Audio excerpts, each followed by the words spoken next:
Egunon, danoi, hemen etortzagatik eta eskerrik asko gonbidapenagatik ere bai.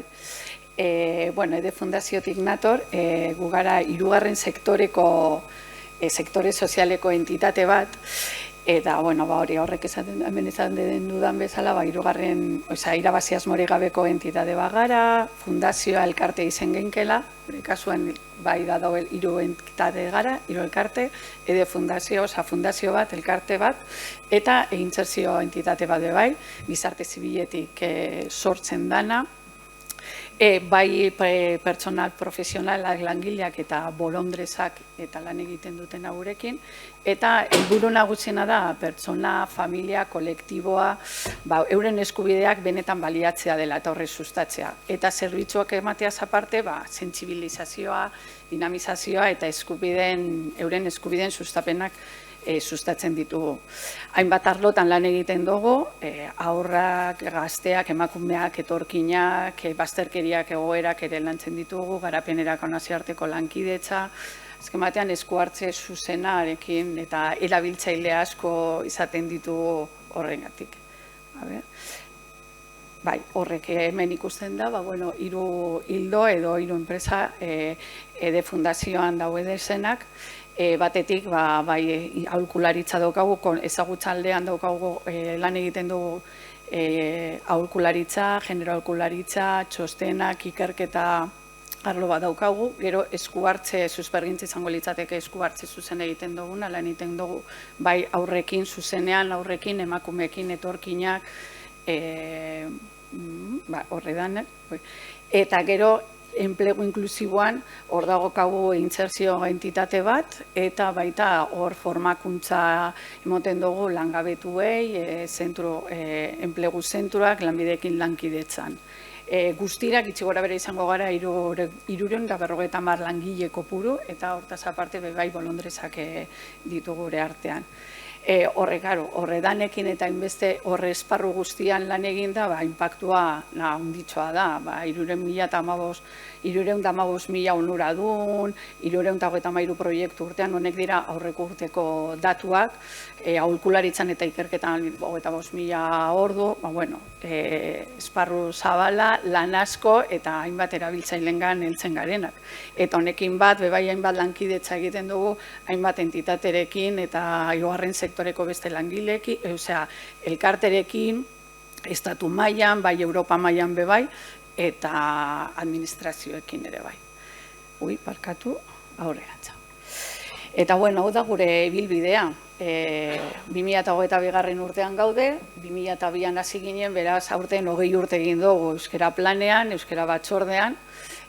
Hasieran izan zen, labairurekin hasi ginen, lehenengo diagnostikoa egiten, ze aisialdi taldean herri aukeran horrazi ziren, pizka bat euskarari munduko zer egin behar da, euskalduna bazeto zen, dana erderaz, orduan zer egin alzan hor sentsibilizazio bat hasi zen, eta hortik aurrera joan izan gara diagnostikoak egiten, neurketak egiten 2006an, 2008an bikain ziurtagiria atera genuen, zilarrezkoa. 2009an hirugarren sektoreko hiztegi tekniko bat atera gendun, hori izango da gure praktiketako bat, azalduko duguna gero. 2012an hizkuntza irizpideak entitatean ezarri genituen. 2016an berriro egin gendun beste neurketa bat, jakiteko nola goazen, non hasi ginen zelan gauden, egindako ekintza guztiak ze aurrera pauso eman zuten. Eta 2020an egin dugu beste bat, baina tartean, Euskara Euskadiko hirugarren sektoreko, Bizkaiko hirugarren sektoreko behatokiak zuzenduta, egin izan da hirugarren sektore sozialeko diagnostiko bat euskara mailan entitate guztietan, egon gara talde motorrean, talde aliatuan, hor lan egiten, eta ikusi gendun gure esparruan ze egoera daukan euskerak, Bizkaian, Gipuzkoan eta Araban izan da. Eta 2008an baldin izan duzu modela, azkenengo hemen ekarriko dugun, azkenengo praktika diagnostikoa izango da. Eta gure antolaketa. Hau guztia aurrera emateko, euskera plana bere zuzendaritzan dago sartuta, kudeaketa eta pertsona kudeaketen barruan, eta gero muina edo garrantzitsuena euskara batzordea da. saiatzen gara batzordean arlo guztietako pertsonak izatea, euren behar izanak kontutan izateko, zeurek dakite egunerokoan zer behar duten, euren lanengatik. Eta gero hiru multzo handian hizkuntza politika, izango dela euskararen presentzia eta erabiltzea erabilera arautzen duen dokumentua, hizkuntza irizpideak aurten egin dugun, baina eman diogu beste bueltatxo bat, presentzia zehazteko dokumentu eta gero euskara eskolak egiten ditugunak bai barnean eta bai erakundetik kanpo. Eta noizbenka egiten dugu segun ze ekintza aurrera eraman nahi badugu, egutegi bat egiten dugu urtero, euskoporra, beste ekintza, azpi batzordeak edo lantaldeak. Bai egiten ditugula gainera mistoak izan daitezela. Bai euskara batzordekoak eta langileak. Ze gauza ekintza jakin txiki batzuetarako prest dago jendea, langileak badauz prest parte hartzeko, eta horrela euskara batzordea zabaldu egiten da ezken batean. Eta praktikoenekin hasita, lehenengoa sektoreko hiztegi teknikoa. Eguneroko jardunean erabilgarria izango den hiztegi teknikoa egin. Hirugarren sektorea osatzen duten arlo ezberdinetako terminoak jasoko zuten hiztegia egin. Hau, langileengandik atera zen ideia bat izan zen. Ze eurek euren lanean ikusten zuen, azkenean esparrua edo gure lana profesionaltzen joan izan da. Eta, karo, arazoak ikusten genuen, euskeraz egiterakoan txostenak edo edozein lan, azkenean hitz teknikoa behar izan behar direla. Ze idatzi behar duzu era batean txosten potolo bat, polite izan daiten, hitza behar dituzu, ondo idatzi eta terminoak ondo erabili dezan. Orduan, entitateko langileak euskardean batzordearekin bat, eguneroko lanetan erabiltzen ditugun terminoak, hitztalde, larburdura zerrendatu genituen, dokumentazioa guk erabiltzen dugun dokumentazio erabiliz, eta horreri definizio bat eman genion. Claro, hiztegi batek egitura espezifiko bat dauka, orduan hori ondo egiteko eta argitaratzeko Labairu ikastegiarekin lan egin gendun. Hasieran gu pentsaten genuen guretzat izango zala hiztegi hori, bertako intranetean izango genuela eta guretzat erabilgarri. Baina behin egiten hasi ginela, orduan esan genuen, igual, gure sektorean erabilgarria izan daiteke, eta guatzen argitaratu, liburuzka bat egin edo zerbait egin. Orduan hortik atera zana izan zen, 4.000 gorako sarrera dituen hiztegi bat, esparru ezberdinetako terminoak erabiliz, hizkuntzan, voluntariotza, biolintza eta gatazken biterkaritzan, eta hori hasieran gure intranetan eta gure sarean sartu gendun, baina 2009an hor egin gendun aurkezpen ofizial bat, xumea txikia, baina hor argitara plazaratu gendun hiztegia, eta horrik dugu paperean, eta baita entitateko webgunean PDF formatuan, horrek erraztasun emango zigulako, termino berriak, ze azken batean, hiztegi bat, ez da momentuko gauz bat, gero hori badoa bilakaera bat izaten, hitz gehiago sartzen, eta, hor daukagu, eta hau izan zen, bere momentuko 2009an egin gendu praktikatxo bat, eta euskal literako interesgarria hemen agertzea. Beste aurrengo bat, aurreko urtean, ibili gara esan dela diagnostikoa. Lehen ikusi duzuen bezala, 4 urtetik behin gitxi gora bera ibili gara gure lana, gure ekintzak hor neurtzen. Eta hemen egin gendu, euskararen bultzada, normalizazioaren aldeko apustua, nola zegoen eta euskara batzordeak azken urteetan egin dako lana balioestea. Jakitea egiten duguna langile baldin badakite, bai, ez, noraino, non gauden, zein pututan gauden, ze egin ala ez dakizu zeretekin dakarren, nola gauden. Hor jarri dut 2008an burutu zala. Ze izan zen, ez dakit COVID-aren gatik edo, alako gauza potolo bat egiteko, jendea prest egon zen, etxetik edo errazago izango dalako Zoom bidez edo online bidez edo ez dakit. Errazago izan zen, urtean bertan atera egin gendu, ze ez genuen pentsatzen genduen denbora gehiago izango zala, eramango zigula guztia egitea, baina, horretan egin gendu. Eta honek erabili balio izan digu bai, urrengo urtetako lanildoak zehazteko. osea, jakin non gauden, eta zer behar izango ditugun hurrengo urtetarako, eta ekintzak jarri horretarako. Orduan, erabilitako metodologia bi taldetan banatu aldo, batetik talde elkarrizketak egin genituen eta bestetik inkestak. Elkarrizketan patronatuko, osea, denei nahi genien galdetu euskara batzordea planari buruz. Orduan, elkarrizketak egin genituen patronatuko batzordeko kide batzuekin, zuzendaritza eta kudeat eta taldearekin bebai, lantalde eta gero lantaldeko koordinatzaileak eta zerbitzetako arduradunekin talde elkarrizketa, bestak izan ziren elkarrizketa zuzenak. Orduan, guztira bostek izan ziren ordu betekoak eta grabatuak ere bai. Eta hauek galdetu geniena izan zen euskara planarekin, euskara planaren iritzia, ahuleziak, indarguneak, erabilera eta presentziari zelan ikusten zuten, euskara batzordearen lana zelan, non ikusten duten, euskara entitatean etorkizunean begira non egon beharko litzatekeen, halako galderak egin genuen, eta harrera ona izan genuen erantzuteko bai, erantzunetan. Eta inkesta izan zen langile guztientzat izan zen, 19 galdera izan ziren 4 taldetan, 4 talde hauetan banatuta. Euskararen presentzia eta erabilerari buruz, zerbitzuak ematean eta lan hizkuntzari buruz, pertsonen kudeaketan eta barne kudeaketan.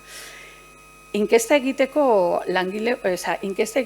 bertan ede fundazioan daukagun arlo bat dela ikerketak eta eurek egiten txostenerako eta inkestak eta egiten dituzte eta euren lankidetza eta laguntza izan gendun, bai galderak egiterakoan eta bai erantzunak, jasotzen duguna erabilgarria izan daiten edo jendak ulertu dezan bebai zer nahi dugun galdetu eta aukerak egiteko. Euren esperientzia hartuta, honetan lagundu ziguten eurek. Eta hemen ipinten dut eredu bat erantzunena kuantitatiboa. Honi izan, 4 talde horietan, zelan emaitzak nola agertuko genituen, bisualak izan zitezen. Oso berdean, 80 gora, ondo dauela, adostasuna dauela, jendeak ezagutzen dauela, laranjaz 60ko bat, honetan lan egin behar dugu, zebestela galdu egingo da, horren gainean ez pagaude, eta 37 adibidez, hizkuntza irizpideak ezagutzen aldituzu, 2012an ezarri genituen eta hor konturatu ginen langileek ezeuketela oso argi edo buruan aurrean ezeukatela. Hori ja izan da, urrengo buelta beste praktika bat, zelan egin, eurek jakitea, zelan lan egin edo ze irizpide duen entitateak euskararen aurrean. Honen emaitzak. Euskararen presentzia eta erabilera nabarmen handitu da azken urteotan. Jendeak ezagutza handitu egin da azkenengo urteetan. Zuzendaritzaren apostua euskararen normalizazioaren aurrean eta gero koordinatzaileen arduradunen garrantzia horren bultzada emateko. Euskarazko lanen eskaera handiagoa, bai konturatu galela urtetik urtera, bai administrazioa, bai inguruko entitateak, Gipuzkoan hasi gara lan gehiago egiten, gero eta gehiago eskatzen dela euskaraz egitea. Ez itzulpenak eta egitea, baizik eta lana euskaraz egitea. Bai konturatu gara guk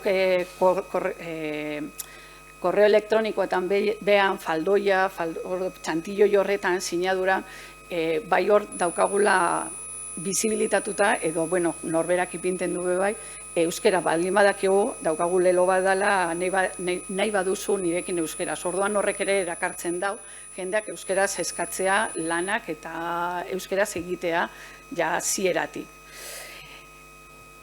Orduan hemen ikus daiteke PowerPoint irudi baten, 2006an egindako diagnosian, emaitzak 2016an eta 2008an. Eta hori ikusten da, euskaraz lan egiteko gaitasuna 130tik 160ra pasau dala, bai hautaketa dala, izan daiteke hautaketan euskaldun gehiago jartzartzen direla, gu daukagun euskaldutze planekin euskara ikasten, jendeak pertsona gehiago ikasi dabela, orduan horren arabera hori gorantza joan da.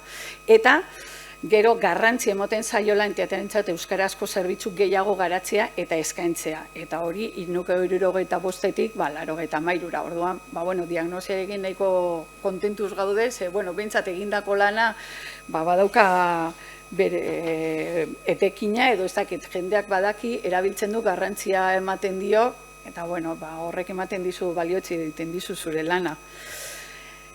Erronkak. Honekin, euskaraz lan egiteko gaitasuna handitu, ezagutza, presentzia eta erabilera. Ze gizarten gertatu dan bezala, presentzia eta ezagutza baina erabilera hori neurkotuko bagenu, segurazki igual ez talduko hainbestera. 60 edo gitxiago izango da. Hortan gabiz lanean, orain gainera euskaraldia danez, bebai ariguneak identifikatzen eta dana, baina hori landu behar dugu gehiago. Harreran euskara gehiago, ipiniz lehengo hitza euskaraz bebai daukagu kanpaina bat, eta horrela behintzat lortzen dugun, erabilera beha onditzea lan hezkuntzan, lanean eta lanean enukuneko tasunean euskara egin daiten. Ezinbesteko euskara plan arlotean kudeatzea, kudeak eta planetan txertatzea. Hori lehen jasonek bezan da, hori lanean egon dela, eta egia da, eta galderrek bebai, kudeak eta planetan arlo guztietan sartu behar dela. Eta horrek eman jendeak jakingo dau, zer egin, nola egin behar dan, eta enpresak ematen dion garrantzia. Plan inklusiboa izatea bebai. Ez da bakarrik euskara dakiten entzat baizik, eta ez dakiten entzat ere erraztu esan garrantzia dela bultzatzean da ez ezpadakizu, eta, eurentzat hizkuntza era errazean jarri. Eta gero euskara batzordea indartu, ikusten du, indartu baliozti digute gure lana, baina lidergoa duten pertsonak izatea euskara batzordean garrantzitsua da. Koordinatzaileak, arduradunak direnak ere horregotea garrantzitsua da, ze gero langileek ere bestera batean onartuko dute edo lan egingo dute edo martxan jarriko dute guk esandakoa. Eta honekin batera, hartutako ondoriekin horreratu duguna izan da plan estrategiko bat, euskararen plan estrategiko bat, horrengo 5 urtera 6 urtetarako, xede horrekin euskararen presentzia eta erabilera areagotzen jarraitzea, herritarrei ematen zaien zerbitzuetan, erakunde barruko eginkizunak kudeatzerakoan, eta herritarren hizkuntza eskubideak bermatzeko. Batez ere hori, euren hizkuntzan nahi dute hartatuak izatea, eta hori emon behar dugu. Eta horrekin, hurrengo urteetako lan hildoak identifikatzen ditugu, zeintzu diren lan arloak eta zeintzuk hildoak. Orduan, urtetik urtera hor jartzen dugu zer egin nahi dugu. Era erraz batean, hizkuntza politika liburuzkoa, sozializatu, aurten 20 urteko ospakizuna daukagu, lantaldeak indartu, euskara eskolak, 3. sektore sozialean presentzia areagotu, 3. sektoreko entitateekin lankidetzan, eta presentzia eta erabile entitatean sustatu. Hori jartzen duena eus intranetean, daukagu ipineta euskaldunak edo euskera dakiteno daukagu alako distintibo bat eus ipineta, jakiteko neurketa egiterakoan bebai jakin errez entitateko zenbatek dakiten euskeraz.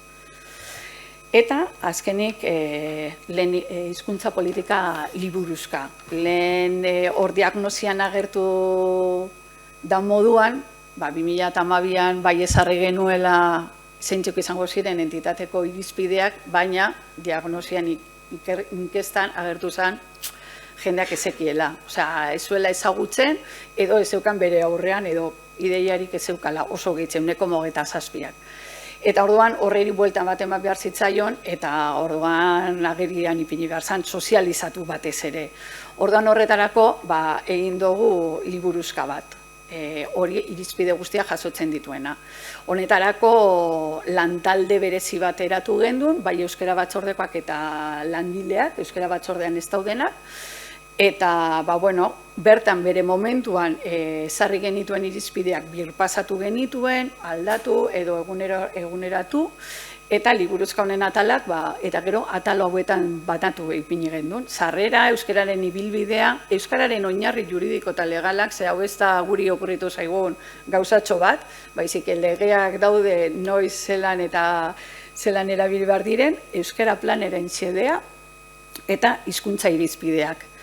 Bi lerrotan egin dugu, referentzia marko estandarra jarraitu, zerbitzu hizkuntza eta lan hizkuntza, eta hori guztia, hori ardatzetako elementu guztiak ezarri eta birpasatu ziren, eta halako liburuzka bat egin gendun, dana emearekin, euskara tardean, dana ondo azalduz, baina, klaro, hau liburuzka bat da, eta era errazago batean ikus dezaten eta mai gainean paperen artean izateko, beste horritxo baten egin gendu laburpen bat.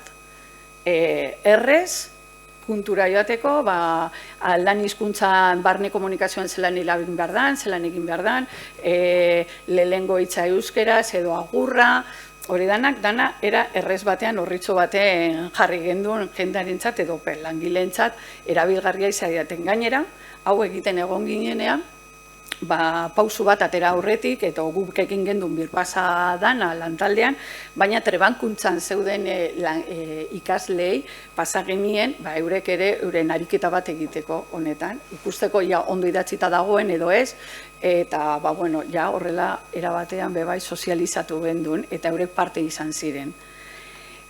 Eta, honen komunikazioa nolanko sozializatu gendun, diagnosia batzarrak egin genituen, elkarrizketatuekin edo euren taldeekin, hau da zuzendaritza, patronatukideekin, arloekin, zerbitzuekin, danekin egin duguz batzarrak azaldu zeintzuk izan diren emaitzak, zelan egin dugun lana, zer atera dan.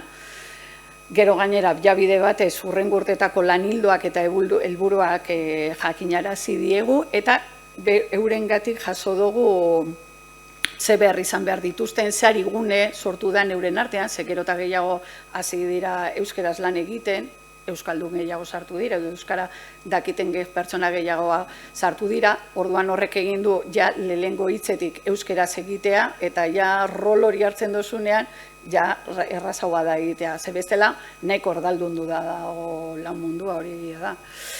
Baina, hori jaso izan dugu, gero gube kontutan izateko eta ekintzak aurrera egiteko, eta hizkuntzen politika liburuzka sozializatzeko aurten 20 urte egin dugunez, aprobetsatu dugu gure egin duguz pare bat lehengo momentuz ekitaldi bat hori sozializatzeko hirugarren sektoreko entitateekin eta administrazioekin, eta hemen Galder egon zan bebai aurkezle moduan ekintza horretan, ekitaldi horretan, eta horra aurkeztu genuen hizkuntza politika liburuzka eta laburpen hau, atera gendun lelo hori, ede entitateko hitzekin, ede horrekin egin dezagun euskeraz, lelo moduan, eta orain datorren, justo ostiral honetan egingo dugu ja barneko gure langileentzat, beste jai ekitaldi itxo bat, ospatzeko, eskerrak emoteko eurei parte harri izan dutelako ibilbide guzti honetan entitate euskalduntzen eta horretan lan egiten,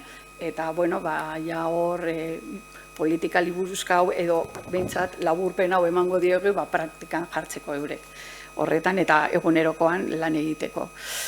Eta hau da guztia, konturatu izan gara honekin hau dana egiten, lan mordoa egin izan dugula, gitxika ematen dago ez, baina gero distantziaz ikusten dozunean bai, eta lorpenak izan ditugula, orduan horretan ere gu posik gaude, eta zuei baliogarria izan bada, badakizue galderak egin, edo orain ez bada beste momentu batean. Eskerrik asko.